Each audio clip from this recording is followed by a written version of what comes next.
శ్రీమాత్రే నమ. జయ గురు దత్తాత్రేయ నమ.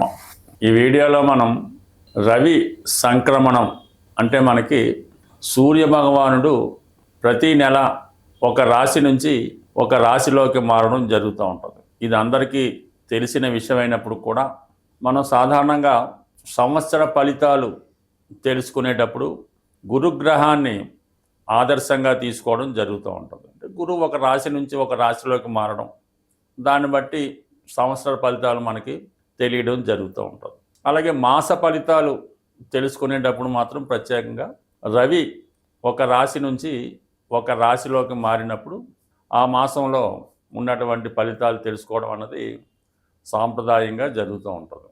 అలాగే రోజువారీ ఫలితాలు తెలుసుకునేటప్పుడు చంద్రుని యొక్క గమనాన్ని బట్టి తెలుసుకోవడం జరుగుతూ ఉంటుంది. అలాగే ఏ సమయంలో ఆ సంఘటన జరుగుతుంది, ఎప్పుడు జరగవచ్చు అన్నది మనకి లగ్నాన్ని బట్టి, అంటే ప్రతి 2 గంటలకి మారే లగ్నాన్ని బట్టి ఏ సమయంలో మనకి ఫలానా విషయం జరుగుతుంది, అంటే అది వివాహం అవ్వచ్చు, లేదంటే ఉద్యోగం రావడం అవ్వచ్చు, లేదంటే ఒక వ్యక్తి ఎప్పుడు వస్తాడని తెలుసుకోవడానికి ఇవన్నీ ప్రశ్నాశాస్త్రంలో బాగా ఉపయోగించుకోవడం జరుగుతూ ఉంటుంది.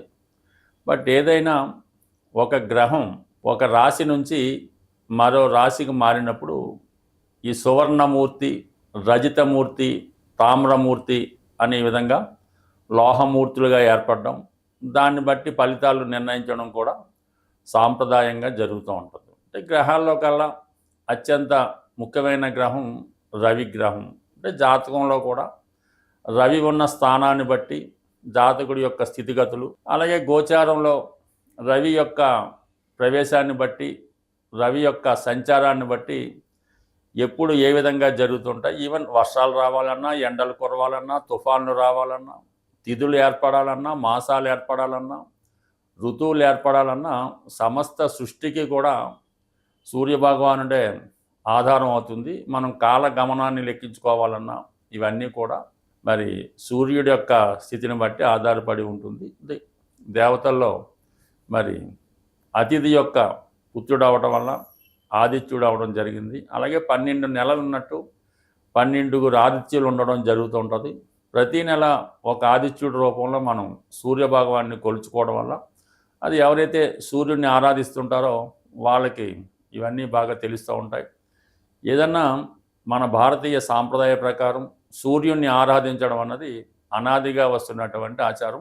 అలాగే ప్రతి ఒక్క భారతీయుడు, ప్రతి హిందువు కూడా ఆదివారాల్ని పాటిస్తూ మరి సూర్యుడిని ఎక్కువగా పూజించడం, అప్పట్లో ఉన్నటువంటి బ్రిటిష్ ప్రభుత్వం వారు ఈ భారతీయులకు ఉన్నటువంటి కాన్ఫిడెన్సు, ఈ శక్తి ఏ విధంగా వచ్చింది అని తెలుసుకొని ఇదంతా కూడా సూర్యుడిని ఆరాధించడం వల్ల, ఆదివారం వీళ్ళు నియమంగా ఉంటూ ఆ భగవాన్ని ఆరాధించడం వల్ల వాళ్ళకి ఇంత పవర్ వచ్చిందని తెలుసుకొని నెమ్మదిగా వాళ్ళు ఈ ఆదివారమే సెలవిచ్చి ప్రతి ఒక్కరిని కూడా ఈ విధంగా విందు వినోదాల్లో, అంటే ఏదన్నా ఈ మిగతా ఈ వ్యసనాలకి, ఎంటర్టైన్మెంట్ వాటికి వీటికి లోన్ చేసి నెమ్మదిగా భారతీయుల యొక్క శక్తి సన్నగిల్లేలా చేసి సుమారుగా వాళ్ళు చాలా కాలం పాటు మన దేశాన్ని పరిపాలించడం. తర్వాత జరిగే పరిణామాలు ఏదన్నా అంటే సూర్యుని యొక్క బలం ఎంత గొప్పదో మనం తెలుసుకోవాలి. సూర్యగ్రహం ఒక రాశి నుంచి ఒక రాశికి మారడాన్ని సూర్య సంక్రమణం అంటారు. కంపల్సరిగా ఆ రోజు భారతీయుడు అన్నవాడు కంపల్సరిగా పుణ్యనది స్నానం చేయడం, సూర్యభగవాన్ని ఆరాధించి విధి విధానంగా పూజించడం వల్ల వారికి అష్టైశ్వర్యాలు ఇవన్నీ కూడా రావడం జరుగుతూ ఉంటుంది. సూర్యుడు అటు ఆరోగ్యాన్ని ఇవ్వగలడు, అటు ఐశ్వర్యాన్ని ఇవ్వగలడు, అటు అధికారాన్ని కూడా ఇవ్వగలడు. బట్ ఏదైనా సూర్యభగవాన్ని ఆరాధన ఇంపార్టెంట్. ప్రస్తుతం మనం ఈ రోజు అంటే మనం ఆగస్టు 16వ తారీఖు, అంటే మనకి ఇంగ్లీష్ ప్రకారం 17వ తారీఖు వస్తుంది. 16వ తారీఖు రాత్రి 1 గంట సుమారు ప్రాంతంలో ఈ సూర్యభగవానుడు కర్కాటక రాశి నుంచి సింహరాశిలోకి ప్రవేశించడం జరుగుతుంది. సాధారణంగా రాశుల్లోకెల్లా సింహరాశి అంటే సూర్యుని స్వక్షేత్రం అవటం వల్ల దీనికి ఎక్కువ ప్రాధాన్యత రావడం జరుగుతూ ఉంటుంది. మరి సింహరాశిలో ప్రవేశించినటువంటి సూర్యభగవానుడు వివిధ రాశుల వారికి ఎటువంటి ఫలితాన్ని ఇవ్వగలడు అన్న విషయాన్ని మనం ప్రతి రాశి వారికి వివరంగా తెలుసుకునే ప్రయత్నం చేద్దాం ఈ వీడియోలో. వృశ్చిక రాశి వారికి రవి సంక్రమణంతో కలిగే ప్రయోజనాలు ఫలితాలు తెలుసుకుందాం. మరి ఈ రాశి వారికి రవి మిత్రగ్రహం. ఆ కారణం వల్ల అటువంటి మిత్రుడు దశమస్థాన ప్రవేశంతో దిగ్బలుడై దశమస్థానంలోకి రావడం జరిగింది. అంటే రవి ఉచ్చులో ఉంటే ఏ ఫలితం ఇస్తాడో దిగ్బలుడైనప్పుడు అదే ఫలితాన్ని ఇవ్వడం జరుగుతుంది.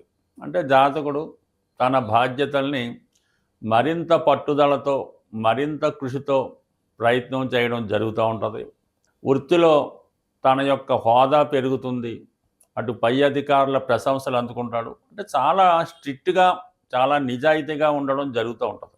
ఈ కారణం వల్ల ఎలా ఉండదంటే ఒక మంచి అధికారిగా పేరు తెచ్చుకోవడం జరుగుతూ ఉంటుంది. అక్కడ కేతు కూడా ఉండడం వలన సాధారణంగా ఒక ప్రభుత్వ గుర్తింపు లాంటిది రావడం జరుగుతూ ఉంటుంది. అంటే ప్రభుత్వ పదవి ఉంటూ దానికి కొన్ని పదవులకి కొంత హోదా ఉంటుంది. ఒక తహసీల్దార్ అన్న ఒక కలెక్టర్ అను అటువంటి హోదా ఈ జాతకుడికి ఈ సమయంలో లభించే అవకాశం ఉన్నది. అలాగే తనపైన మరింత బాధ్యతలు పెరిగే అవకాశం కూడా జాతకుడికి ఉంటాయి. అలాగే మరి నిరుద్యోగులు కానీ మరి ఏదైనా రాజకీయ నాయకులు కానీ ఏదైనా ప్రభుత్వ పదవి కొరకు ప్రయత్నం చేస్తుంటే వారికి అటువంటి ప్రభుత్వ పదవి రావడం జరుగుతూ ఉంటుంది.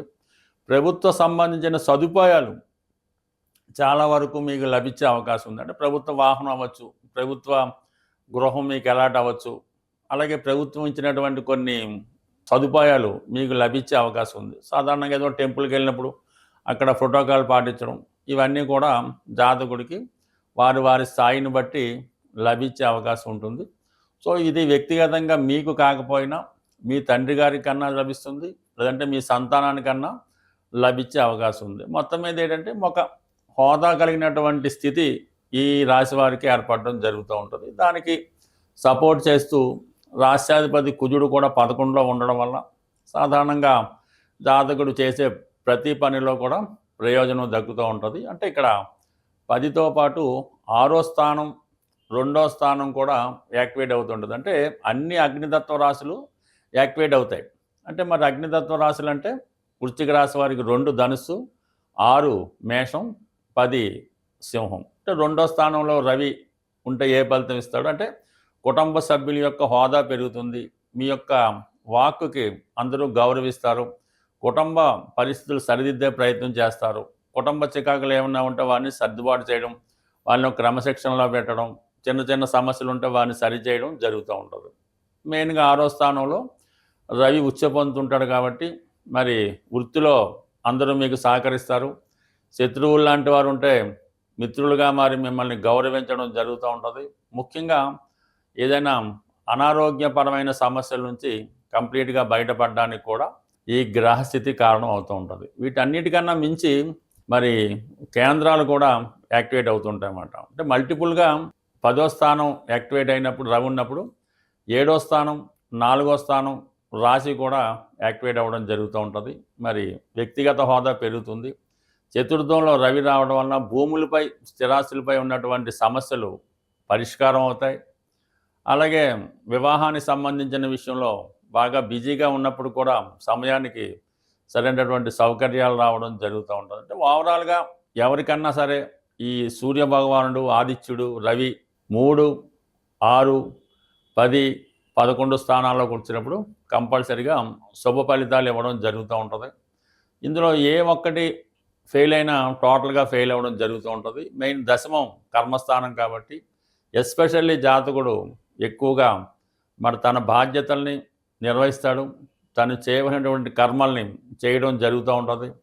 పెద్దవారికి ఏదో ఒక సహకారం చేయడం. అంటే కేతువు రవి కలిసినప్పుడు సాధారణంగా పుణ్య క్షేత్రాలు దర్శించడం, పుణ్యనది స్నానం చేయడం, పెద్దవారికి చేయనటువంటి కర్మలు లాంటివి ఏమైనా ఉంటే అవి సంపూర్ణంగా పూర్తి చేయడం, ఏదైనా జాతకుడు తన కర్తవ్యాన్ని కంప్లీట్ చేసి తన బాధ్యతల్ని సంపూర్ణంగా నిర్వహించడం జరుగుతూ ఉంటుంది. జ్యోతిష శాస్త్రంలో పరిహారాలు అన్నది చాలా ముఖ్యమైనటువంటి విషయం. ప్రతి గ్రహానికి పరిహారం అన్నది కంపల్సరిగా ఈ జ్యోతిష శాస్త్రం రాసినప్పుడే దానికి ముందుగానే ఈ నవగ్రహ స్తోత్రాలు ఇవ్వడం జరుగుతుంది.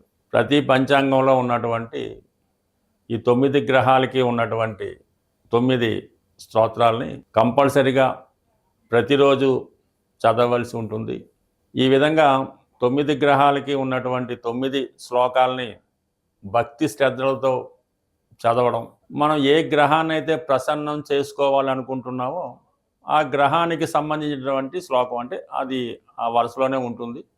దాన్ని ఒక 41 సార్లు చదివించి మళ్ళా ఈ నవగ్రహ స్తోత్రాన్ని మళ్ళా రిపీట్ చేసి దాన్ని పూర్తి చేయడం వల్ల ఇది ఒక దినచర్యగా చేసుకోవాలి. అంటే కామన్గా మనం ఎవరికైనా పరిహారం చేసుకున్నప్పుడు ఈ విష్ణు సహస్రనామం చదవండి, లేదంటే నవగ్రహ స్తోత్రాలు చదవమన్నప్పుడు అవి మీరు రోజు చదువుతున్నామని చెప్తూ ఉంటారు. అంటే మీరు రోజు చదవడం అన్నది కంపల్సరీ దినచర్య. కానీ మనం ప్రత్యేకంగా పరిహారం చెప్పినప్పుడు అది విధి విధానంగా ఒక పద్ధతిగా చదివినప్పుడు దాని యొక్క పరిహారం అన్నది తొందరగా రావడం జరుగుతూ ఉంటుంది. అంటే ఒక కోడ్ లాంగ్వేజ్ ద్వారా మన యొక్క కష్టాల్ని ఆ భగవంతుడికి తెలియజేసుకోవడం జరుగుతూ ఉంటుంది. ఈ కోడ్ లాంగ్వేజ్ అన్నది ఎలాగ ఉంటుందంటే, మనం పెట్టే దీపాన్ని బట్టి, మనం పెట్టే నైవేద్యాన్ని బట్టి, మనం వేసుకునే డ్రెస్సును బట్టి, మనం ఎన్నుకున్న వారాన్ని బట్టి ఆ కోడ్ లాంగ్వేజ్ వాళ్ళకి అర్థం అవడం జరుగుతూ ఉంటుంది. సుమారుగా మనం శనివారం హనుమాన్ టెంపుల్కి వెళ్ళినప్పుడు అది ఉద్యోగం కోసం అని స్వామికి అర్థమవుతుంటుంది. అదే మంగళవారం వెళ్ళినప్పుడు ఈ వివాహ జీవితం, ఆర్థిక బాధలు, అన్నదమ్ముల గొడవలని స్వామికి తెలియడం జరుగుతూ ఉంటుంది. అంటే ఈ విధంగా మనం ఒకేసారి కాకుండా ఓ 18 వారాలు, ఒక 40 వారాలు చేయడం వల్ల ఆ ఫలితం సిద్ధించడం జరుగుతూ ఉంటుంది. అంటే ఏదైనా మన ప్రయత్నం బట్టి మనం కోరుకునే కోరికను బట్టి కూడా మనం చేసే ప్రయత్నం ఉండాలి తప్ప పెద్ద ప్రయత్నానికి చిన్న ప్రయత్నం అయితే కుదరదు. కంపల్సరీగా ఎక్కువ ఫలితం రావాలంటే ఎక్కువ కష్టం పడవలసి ఉంటుంది. బట్ ఇప్పుడు ఈ రవిగ్రహం మాత్రం సింపుల్గానే మనకి ప్రతిరోజు మీరు సూర్య నమస్కారం చేసుకున్నప్పుడు కూడా కంపల్సరీగా మరి సూర్య భగవాన్ అనుగ్రహం కోసం ఆదివారం రోజు కంప్లీట్గా నియమంగా ఉండడం, అలాగే ఈ బలహీనతలకి కంపల్సరీగా దూరంగా ఉండవలసి ఉంటుంది. అది మద్యం అవ్వచ్చు, మాంసం అవ్వచ్చు, స్త్రీ అవ్వచ్చు. ఈవెన్ ఆ రోజు బ్రహ్మచర్యం పాటించి కేవలం ఆ నియమంగా ఉంటే, అంటే మళ్ళీ మర్నాడు సూర్యోదయం దాకా పవిత్రంగా ఉండడం వల్ల మీలో స్టామినా పెరుగుతుంది, సామర్థ్యం పెరుగుతూ ఉంటుంది. ఎప్పుడైతే మీలో వ్యక్తిగత సామర్థ్యం పెరిగిందో దేన్నైనా సాధించగలిగే సంకల్పం పెరుగుతుంది. అదే రవి యొక్క అనుగ్రహం అన్నమాట. ఇవన్నీ కూడా ఈ ఆదివారం నియమం పాటించడం వల్ల, ముఖ్యంగా రవి తండ్రి కారకుడు అవటం వల్ల తండ్రి గారిని కంపల్సరీగా గౌరవించడం, వాళ్ళకి బతికుంటే వారికి కావాల్సినటువంటి సదుపాయాలు సమకూర్చడం. మీ తండ్రి గారు చాలా కోటీశ్వరుడే అవ్వచ్చు, కానీ ఆయనకి చిన్న చిన్నవి, అంటే కేవలం వాళ్ళకి ఒక చెప్పుల జత లాంటిదో, ఆయన గొడుగు వాడితే గొడుగు లాంటిదో ఇవ్వడం వల్ల, వారికి ఏవైనా ఈ పూజకు ఉపయోగించే వస్త్రాలు లాంటివి కొని ఇవ్వడం వల్ల మీ తండ్రి గారి యొక్క అనుగ్రహానికి పాత్రలు అవ్వడం జరుగుతుంటుంది. వీలైతే మీకు తాతగారు ఉన్న, తండ్రి గారు ఉన్న వాళ్ళకి ఇటువంటి చిన్న చిన్న సర్వీస్ చేయడం వల్ల మీరు భగవంతుణ్ణి ఆరాధించిన దానికన్నా ఎక్కువ ఫలితం అన్నది తొందరగా పొందడం జరుగుతూ ఉంటుంది. సో ఏదైనా మీ సంకల్పం, అందులో ఉన్నటువంటి డెడికేషను మీకు అన్ని సమస్యల నుంచి, ప్రతి నవగ్రహానికి సంబంధించినటువంటి వ్యక్తి మీ గృహంలో ఉండడం జరుగుతూ ఉంటుంది. తండ్రి రూపంలో సూర్యుడు, తల్లి రూపంలో చంద్రుడు, అన్న రూపంలో కుజుడు, ఈ విధంగా ప్రతి ఒక్కరూ మీ కుటుంబంలో ఉంటారు. వారిని సాటిస్ఫై చేస్తే మీరు నవగ్రహాల్ని సాటిస్ఫై చేసినట్టు అవుతుంది. స్వస్తి.